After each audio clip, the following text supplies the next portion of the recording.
So, 9:30 Uhr. Wir dürfen jetzt hier gleich unser Tiny House, nenne ich es mal, abgeben. Und dann geht's ab auf die Motorräder. Auf uns wartet da hinten eine dicke, graue Wetterfront. Da müssen wir jetzt leider rein, aber wir wollen uns heute noch, an dem Tag, wo unsere Fähre geht, Bitti angucken. Als wir den Schweizer auf dem Campingplatz ganz am Anfang getroffen haben, hat er gesagt, die Straße nach Bitti mega geil, und deswegen haben wir gedacht, das ist was für den letzten Tag. Wir haben ja erst die Fähre heute Abend um 21:30 Uhr geht sie, dann irgendwie 18 Uhr da sein. Also wir haben reichlich Zeit heute, deswegen nutzen wir den Tag nochmal, um mit dem Motorrad die Insel ein bisschen zu erkunden. Und ihr seid dabei, das Ganze jetzt in diesem Video. Viel Spaß! Die letzten Tage im Premium-Zelt haben wir bei traumhaftem Ambiente nochmal so richtig die Seele baumeln lassen. Hey, das ist so schön hier. Einfach aufzustehen, aufs Wasser zu gucken, hier die Kakteen, das ist einfach mega, mega schön. Und du hast auch von hier oben nochmal einen schöneren Ausblick. Ja, ich genieße es einfach sehr. Nun heißt es also Abschied nehmen von dieser Insel, die uns eine einzigartige Kombination aus natürlicher Schönheit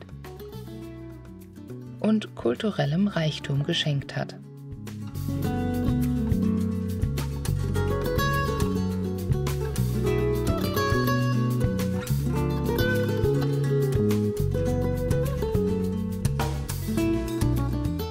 Das Gepäck ist wieder auf den Motorrädern verzurrt. Als Andenken an diese Reise wird mich der angetrocknete Sand an der Afrika Twin noch ein Stück begleiten. Jetzt noch abmelden vom Campingplatz und dann geht es los in unseren letzten Fahrtag auf Sardinien.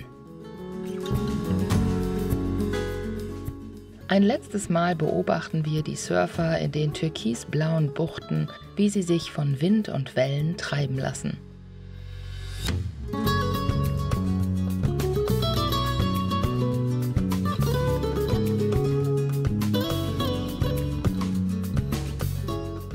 Tschüss, du kleine Insel, es war ein Genuss mit dir. Und so fahren wir vom Paradies geradewegs in die graue Wand aus Wolken hinein. Ob das schon sinnbildlich für unsere Heimreise ist? Wir werden sehen. Hier sind wir jetzt in Arzachena, da fahren wir gerade aber nur durch. So, die gute Frau lassen wir mal vorbei. Ach, oder sie uns, Dankeschön. Ja, Abschleppdienst hier von Arzachena.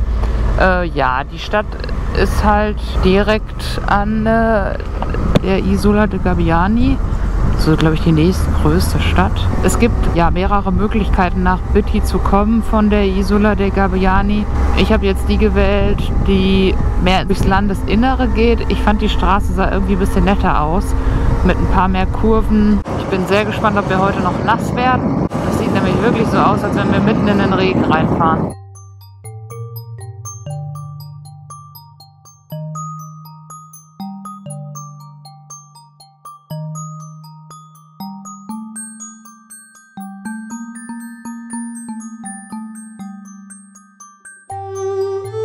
Diese Felsformationen sind echt mit das Schönste, was Sardinien hat, finde ich. SS 427 ist es hier. Und da kommen die ersten schönen Kurven auch auf uns zu. Ist doch nett, oder?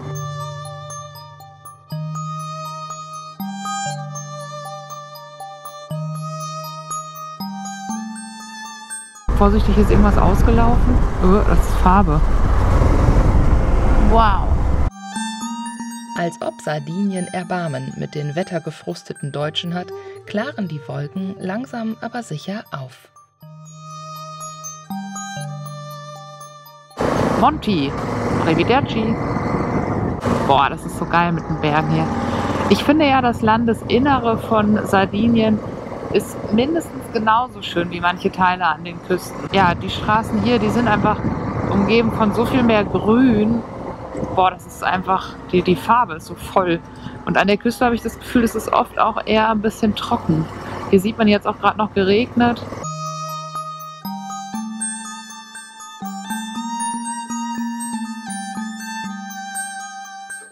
Hier ist echt nochmal so eine ganz andere Seite der Insel. Ne? Das sieht man hier mit diesen schroffen Fels. Und das Ganze gepaart mit immer wieder so einem Panorama-Weitblick, ne?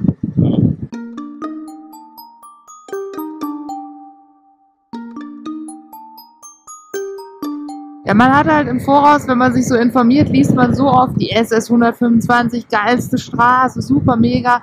Dann fährt man die und stellt zwar fest, ja, es gibt wirklich Teile der Straße, die sind Bombe, aber es gibt auch ganz viele Abschnitte von dieser Straße, die sind gar nicht mal so geil. Und dann entdeckst du so eine Straße hier, von der ich vorher nie was gehört habe und denkst dir so, okay, also finde ich aber mindestens genauso geil wie die SS 125. Das finde ich da jetzt schon an einigen Stellen so. Ja, und es ist einfach nichts los, ne? Also ich weiß nicht, ob es am Wetter liegt, sicherlich auch an der Jahreszeit, aber da war ja an anderen Stellen hier auf der Insel trotzdem alles voll. Von daher, ich denke eher, dass das hier sowas ist, hier zieht die Leute nicht so mit, weil das nicht das ist, was alle sagen, wo man hin sollte. Ja. Ja, wir genießen das hier sehr. Kleiner Geheimtipp also für euch, hier diese Straße mal auszuchecken.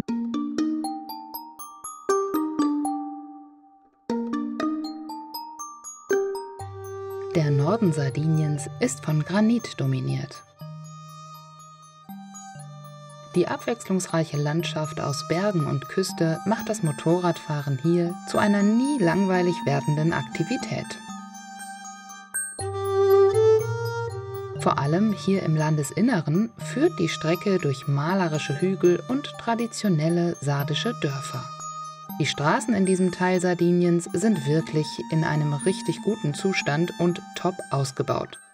Allerdings noch nicht durchgehend. Von 1A glattem Asphalt wechselt dieser plötzlich zu einem Flickenteppich.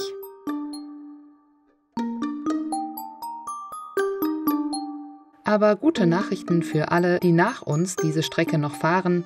Baustelle, wir dürfen aber fahren, okay, da wird noch Beton gemischt. Also ja, wir sind dabei, die Straße zu erneuern.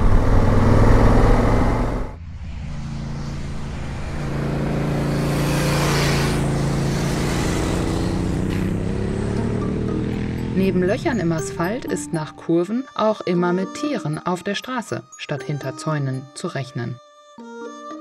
Zeit, sich die sardischen Kühe mal genauer anzuschauen. Diese Kühe? Ja, die sind hochgradig aggressiv. Du machst dich lustig. Du fährst jetzt hier lang und gibst dir einen Klaps auf den Hintern. Nee, das traue ich Soll ich nicht. mal machen? Nein, die hat Hörner, die sind scharf. Hey, alles gut, entspannt euch. Wir wollen einfach nur... Oh, die wird aggressiv. Oh, die stolpert. Ui. Mega. Mhm. Ey, und hier können die einfach frei rumlaufen. Will hier eine Kuh sein, da hast du ja auch...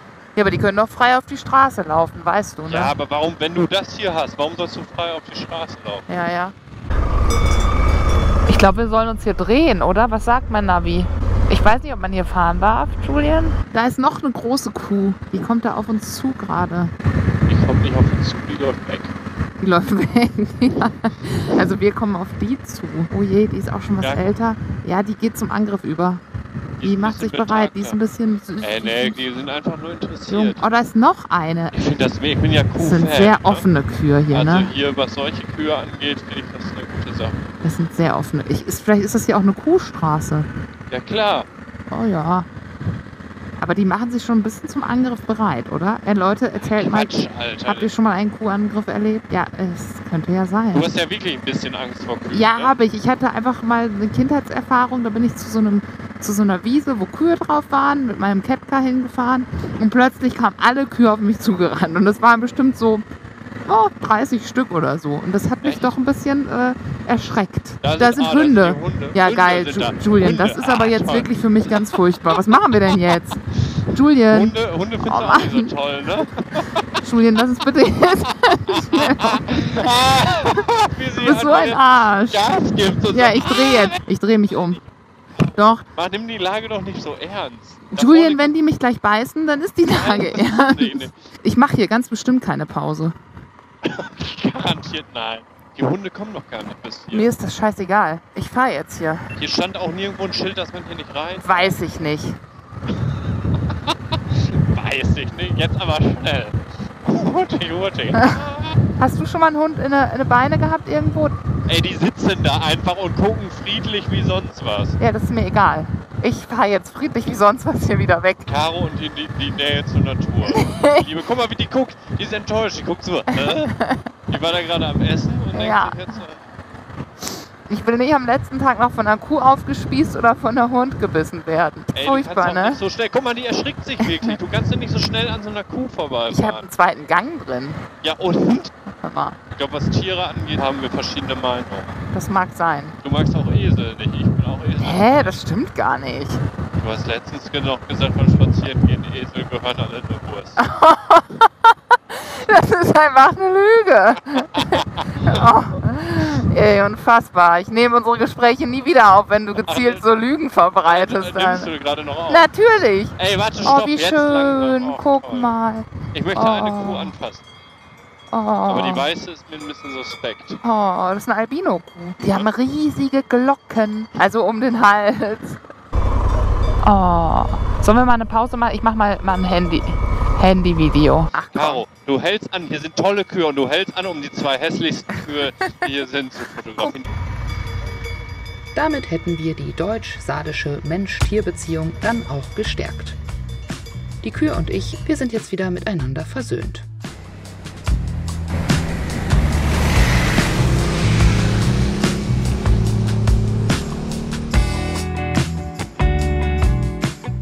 Ach so, und das mit den Eseln, die in die Wurst gehören, das war natürlich wirklich reine Ironie. Schließlich liebe ich auch Pferde.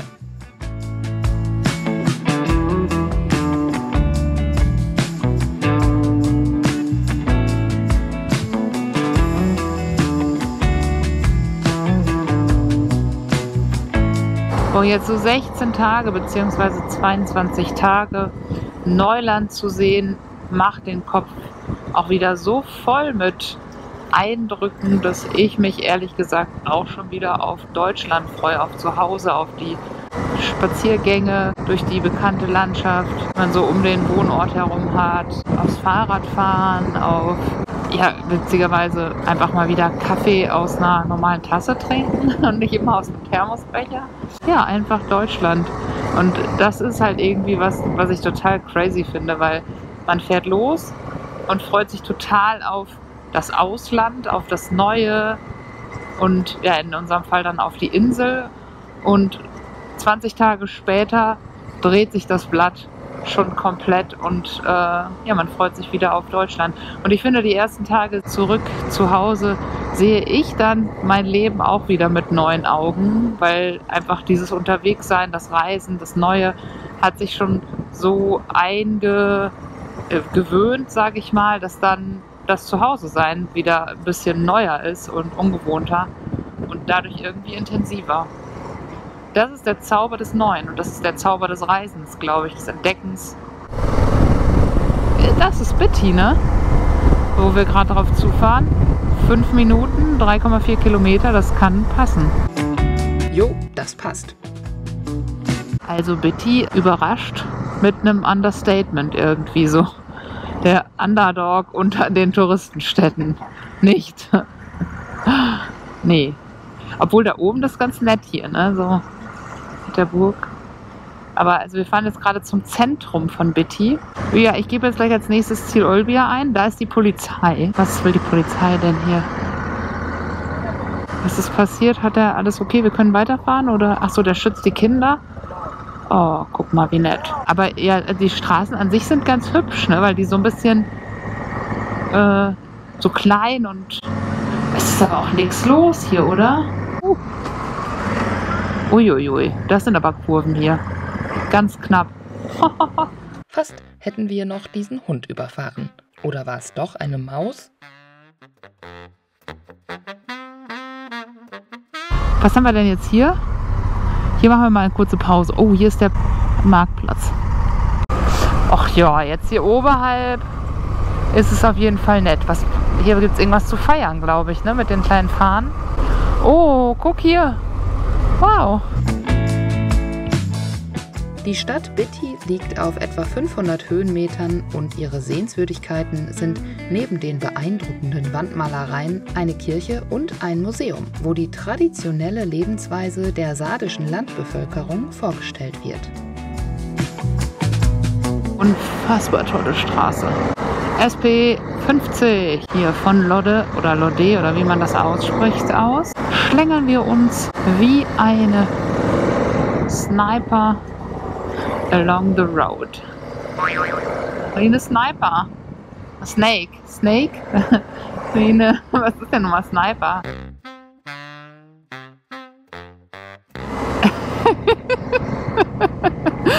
Ich habe mich vertan mit Sniper und Snake.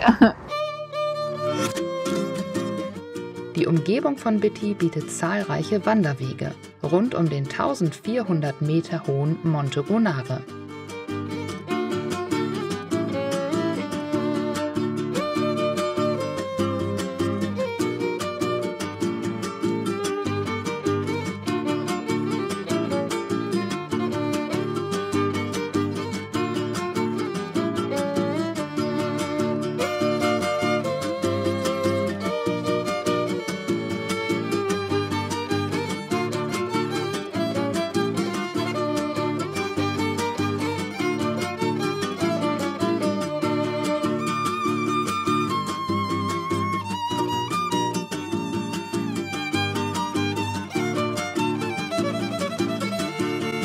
Hier an der Ostküste von Sardinien, sagt man, leben mit die ältesten Menschen der Welt. Vor allem auch sehr viele Hundertjährige. Und man nennt das Ganze auch die blaue Zone. Also das heißt, das Durchschnittsalter der Männer beträgt 79, irgendwas und das der Frauen 85 Jahre. Warum das so ist, liegt es daran, dass die Menschen hier viel an der frischen Luft sind, in der Natur, weil sie ihre Schafherde hüten oder ob es einfach an dem guten Wein liegt, den sie hier auch gerne trinken oder auch das gute Essen. Man weiß es nicht, aber es ist auf jeden Fall Fakt, dass hier an der Ostküste Sardiniens viele Hundertjährige leben und die Menschen älter werden als auf anderen Teilen der Erde. Genauso wie die Tiere. Diese Biene zum Beispiel geht stramm auf die 70 zu. Ist jetzt nicht wissenschaftlich belegt, aber ja, warum eigentlich nicht?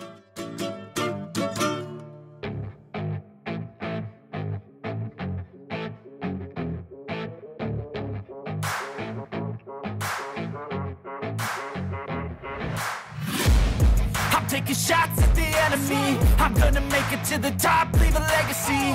If I got something to say, you better let me speak. Turn it up a new degree, bitch, you ain't seen anything. I pop off with the new rock, electronic, blow the sonic roof up. I'm too honest when I take a few shots. They're too toxic, need to take the news off. You cannot save me. Von Bitti aus geht es dann zurück in Richtung Küste, an der entlang wir bis nach Olbia fahren, da dort abends unsere Fähre ablegt.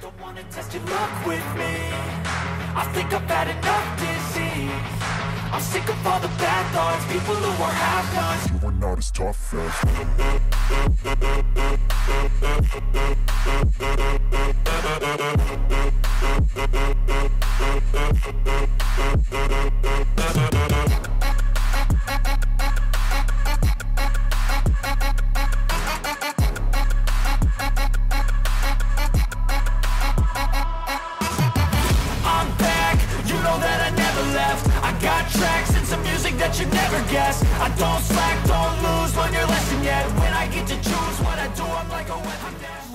Die SP24 und auch die verspricht so einige schicke Kurven. Einige davon sehen wir uns hier gerade schon an. Ist das mal vielversprechend, Freunde? Boah, Hammer. Ich will jetzt nicht sagen Transfagaraschan-like, weil das ist mal wirklich nochmal was schwer zu toppen ist. Aber so von dem Ausblick auf die Kurvenführung an sich ist es schon sehr ähnlich. Transfagaraschan, Video verlinke ich euch. Eine Straße Rumäniens, die man wirklich befahren haben sollte. Ja, und wie schön das jetzt ist, hier so im Herbst entlang zu fahren, ne? Wo war der denn mit seinem Auto? Das war ja mal mehr meine Spur als seine.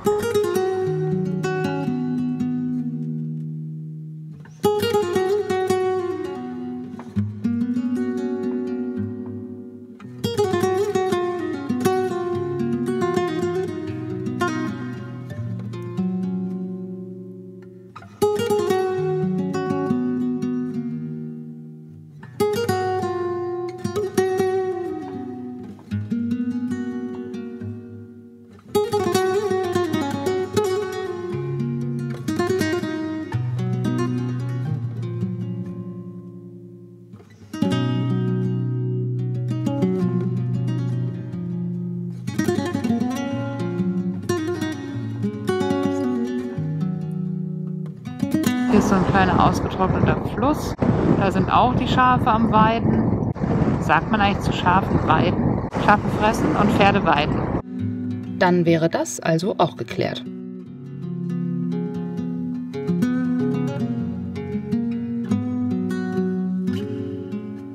Als ich hier langfahre, denke ich an einen Spruch, den ich letztens gelesen habe. Als Gott die Welt schuf, vergaß er versehentlich Sardinien. Als ihm dies auffiel, warf er einen Felsen ins Wasser und versammelte auf ihm die schönsten Dinge, die er bisher auf der Erde geschaffen hatte. Was meint ihr? Ist da was dran?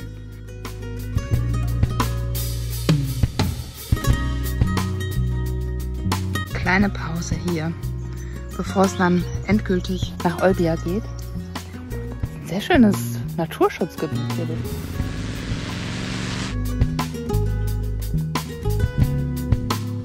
Hier wird auf jeden Fall gefischt.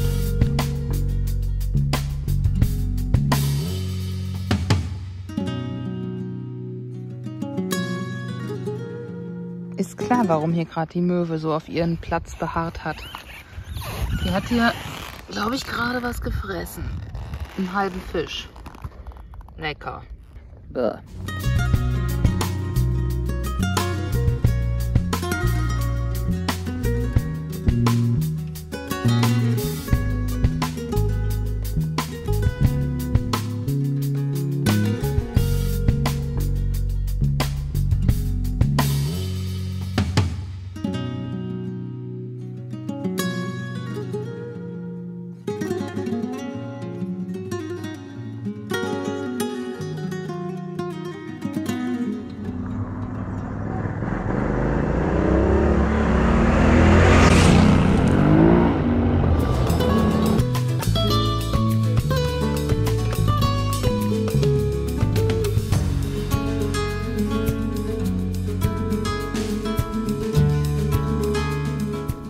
So haben wir aus diesem letzten Tag auf der Insel Sardinien noch das Beste herausgeholt.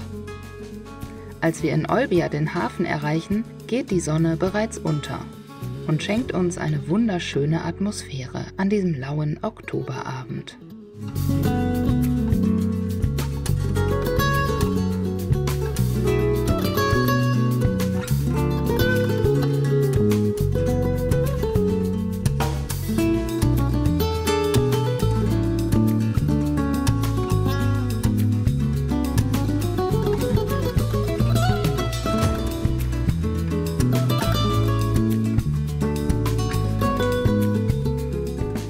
Dies sind nun die letzten Meter für heute. Als wir vor 16 Tagen auf diese Insel kamen, war sie uns beiden noch völlig unbekannt. Jetzt fahren wir mit vielen neuen Eindrücken und Erfahrungen zurück nach Hause und haben wieder ein Stück mehr von der Welt gesehen. Eine Sache, die uns von innen heraus erfüllt und sehr, sehr glücklich macht.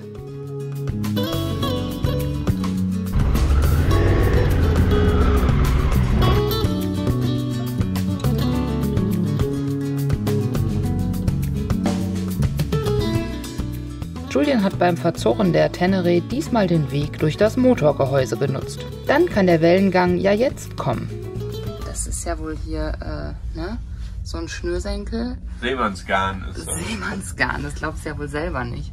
Hier links und rechts ein Schnürsenkel und da oben soll ich pennen und da unten Julian. Und wenn ich morgens aufwache, lege ich eine Etage tiefer und der Mann ist platt wie eine Flunder. Damit wäre die Prognose für diese Nacht auch gestellt. Ein letzter Blick auf die Lichter des im nächtlichen Glanz erstrahlenden Hafens, der je weiter das Schiff auf das Meer hinausfährt, in der Dunkelheit verschwindet.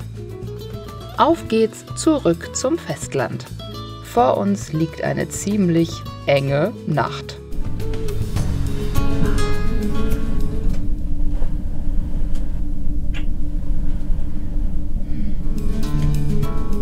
Am nächsten Tag statten wir dem Allgäu einen Besuch ab, aber dazu bald mehr. Jetzt erstmal süße Träume.